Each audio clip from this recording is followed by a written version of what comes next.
नमस्कार मंडळी.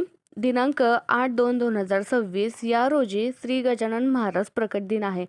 परंतु काही कारणांनी खूप जणांना पूजा अर्चा उपासना पारायण करणं शक्य होत नाहीये. अशा वेळेस तुम्ही कोणती सेवा या दिवशी गजानन महाराजांची करू शकता?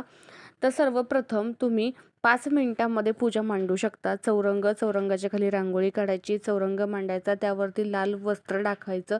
घरामध्ये एखादा ग्रंथ असेल, पुस्तक असेल, काही जे मूर्ती फोटो जे काही असेल ते ठेवायचं आणि त्याच्यानंतर सगळं झाल्यानंतर त्याला फूल अक्षदा व्हायचा, दिवा लावायचा, हळदी कुंकू व्हायचं आणि त्याच्यानंतर तुम्ही त्याला नैवेद्य अर्पण करायचा. 13वा अध्याय तुम्ही पठण करायचं आहे. ही पूजा आहे. ज्यांना हे देखील शक्य नाही आहे त्यांनी उपवास केला तरी चालेल. उपवास जरी शक्य नसेल तर त्यांनी मात्र 13वा अध्याय वाचणं आहे. मंदिरात जाऊन येणं, दर्शन घेऊन येणं गरजेचं आहे. त्याचबरोबर एक मस्त असा उपाय आहे की जेणेकरून तुमच्या घरामध्ये बरकत वाढेल, त्याचबरोबर घरामध्ये सुख शांती लाभेल, पैशाला पैसा लाभेल, तुमच्या कष्टाचं चीज होईल. त्यासाठी एक सुंदर असा उपाय आहे, तो म्हणजे तुम्ही आज संध्याकाळी तुमचं लाल कापड जे आहे, देवाचं वस्त्र जे असतं ते देखील घेतलं तरी चालतं किंवा पीस घेतला तरी चालतो. तर त्याच्यामध्ये तुम्ही 11 रुपयाची नाणी घ्यायची आहेत आणि ती नाणी त्या कापडामध्ये ठेवायची. त्याच्यामध्ये हळद कुंकू आणि अक्षता टाकायचं आणि त्याचबरोबर ते अशी काठ मारायची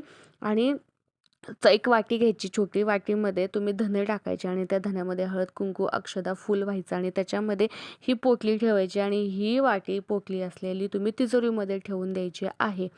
तर ह्यामुळे नक्की तुमच्या घरामध्ये बरकत वाढेल, यश वाढेल.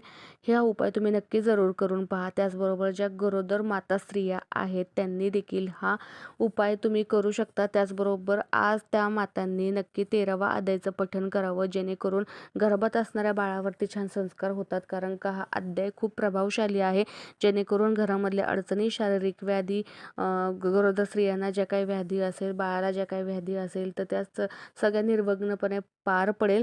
त्यासाठी गरोदर स्त्रियांनी देखील याचं पठण केल्यास खूप छान फायदा होणार आहे.